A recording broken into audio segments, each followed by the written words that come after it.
Hi, my name is Shahram Sayyidin Noor. I was asked by Dr. Hassanan of Techwadi to participate in this mentorship program for young entrepreneurs in the Middle East. I was introduced to a gentleman, Sharif Omar, a few weeks ago, who's working on a really exciting internet social media site based in Cairo, Egypt, that addresses the singles market in Egypt. I think BuzzArab is an exciting business for several reasons. One is that the founder, Sharif Omar, is a young entrepreneur himself, very understanding of the market he's addressing, the singles market in Egypt, and is an engineer. So he's basically constructed the entire site by himself with a keen understanding of what singles face in Egypt and what types of features should be available to that user base. From a business perspective, the opportunity is also very exciting. Egypt, and I think many parts of the Middle East, are quite nascent in terms of the adoption of online dating, and there is no Match.com or eHarmony in that market. And certainly I think the goal of BuzzArab is to become that leader. This is a slide from BuzzArab's website, which, as you can see, is quite professional and on par with what you would find in a country like the United States. It in fact includes most of the features that you would find on a Match.com or an eHarmony, the two leaders in online dating in the United States. And I think it's an excellent start for marketing an online dating site in the market for Egypt and perhaps some of the surrounding countries. As I mentioned before, I think this is a very exciting business, BuzzArab, because of the dynamics of the market in the Middle East with respect to online dating. And I think this slide illustrates some of the advantages that this company has in terms of entering a relatively untouched market. As you can see, they have roughly 10,000 unique users, roughly 100,000 unique page views per day.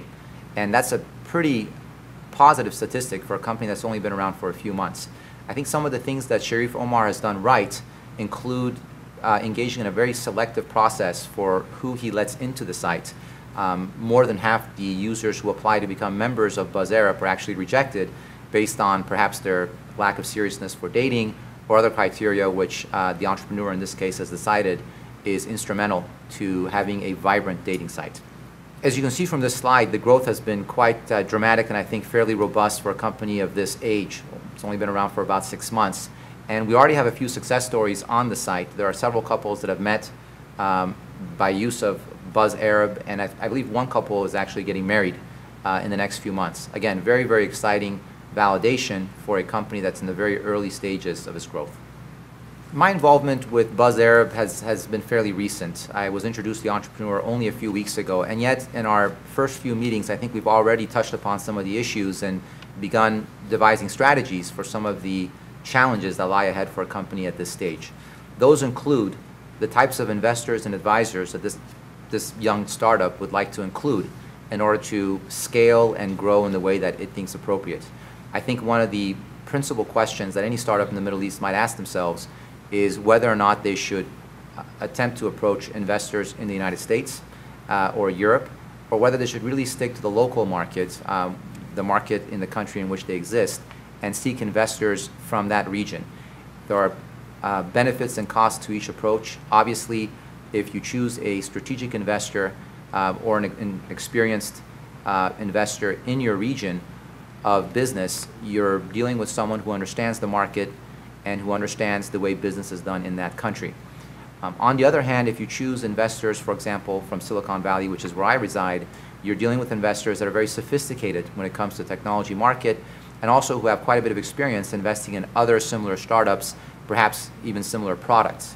In the case of online dating, there are myriad companies in this area that attack that market, and it is in some ways a crowded market in the United States, and so investors will have a lot of input that could be useful for a young company in that space. In the Middle East, there are fewer examples of online dating sites, therefore your investors will be less familiar with the product itself, but may have much more insight into the cultural and social dimensions of the local society, which might be quite important in the success of any such venture. Depending on whether the entrepreneur chooses to approach local investors or investors abroad, if they choose to approach investors at all, they will have to make certain determinations about their legal structure. I think American investors or those in Europe would prefer to invest in companies that are incorporated in the local jurisdiction. In America, most companies are incorporated in Delaware because of the established body of law in that state for corporations. As a result, if, in this case, Sharif Omar decides to approach investors in the United States, it'll be quite important that he first incorporate in the United States, most likely in the state of Delaware, to give the investors in this country comfort that he has the legal structure as well as the corporate attorneys and counsel that will be sufficient to address any needs and concerns that investors in this market might have. Of course, if the entrepreneur decides to approach investors in his own region, I think it's imperative that they have counsel as well as advice and advisors from that region, and they could certainly incorporate in their own country. I would say the final factor which the entrepreneur needs to take into account at this very early stage in dealing with capital procurement is how much capital should be raised. If the company is planning on growing very quickly, then it makes sense to raise more capital. If, however, the company is engaged in a more deliberate strategy, as I believe might be the case here, to be very selective with the new users that come into the site and very deliberate about how the company grows that site, then perhaps you need less capital in the earliest stages and more once a critical mass is reached over a longer period of time for the user base.